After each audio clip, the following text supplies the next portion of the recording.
उल्लामुख नाम का एक राजन था। और राजन बहुत धनवान राजन था। संतानी कोई उत्पन्न नहीं थी। अपनी धन पत्नी जितना राजा धनवान उससे कई गुनी सती सावित्री और सुशील उसकी धन पत्नी थी। भद्रशील नदी के तट पे भगवान विष्णु का कथा कर रही थी।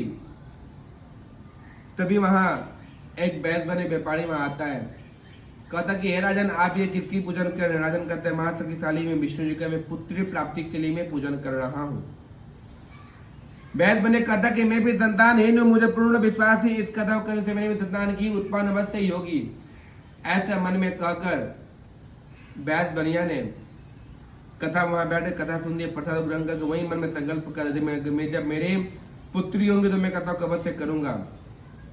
राजन से कथा के विधि विधान समझ के प्रसाद को ग्रहण करके अपने घर जाता है। अपने घर जाकर लीलावती में संतान देने वाले में कथा को लाई हूं, मैं कथा को कल करूंगा। लीलावती कहते कल क्यों? जिससे हमारे घर में संतान की उत्पन्न होगी, मैं कथा को आज ही स्वीकृत करूंगी। दोनों पति या पत्नी मिलकर भगवान विष्णु का उत्तम व्रत करते हैं। व्रत में संकल्प करते हैं, प्रभु जब मेरे संतान होगा मैं पुनः अवश्य अपेत कथा को करूंगा। भगवान की असीम कृपा से उसकी धर्मपत्नी गर्भवती हो जाती है। 10 महीने में एक सुंदर से कन्या को जन्म देती है। वो कन्या ऐसे बढ़ती है जैसे शुक्ल पक्ष का चंद्रमा बढ़ता है। कन्या का नाम कलावती रखा गया। कलावती क्यों रखा गया? क्योंकि वो कली कली दिनों दिन वो बढ़ने लगी, इसलिए उसका नाम कलावती रखा गया। तब पत्नी ने अपने पति से कहते हैं, स्वामी आपने जो भगवान ने संकल्प किया था कथा करने का वो समय आ चुका, पूरा कर लेनी चाहिए। बैस बने बहुत कंजूस होता है, कहता क्या जल्दीबाजी है, मैं कन्या के विवाह के समय कथा करूंगा। धीरे धीरे समय बीतता गया।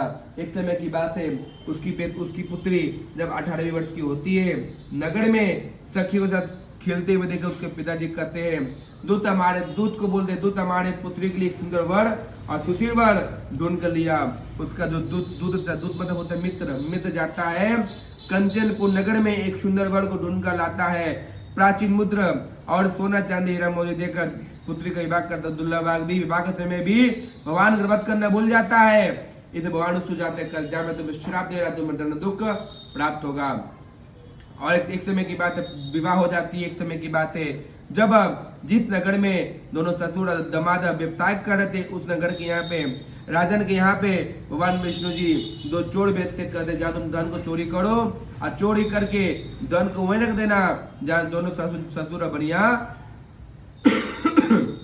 रुके हुए थे, वहां जो मतन ध्यान हो जाना। जब राजा का चोर ने राजा का धन को वहां बेच बने पर रख दिया, उसके बाद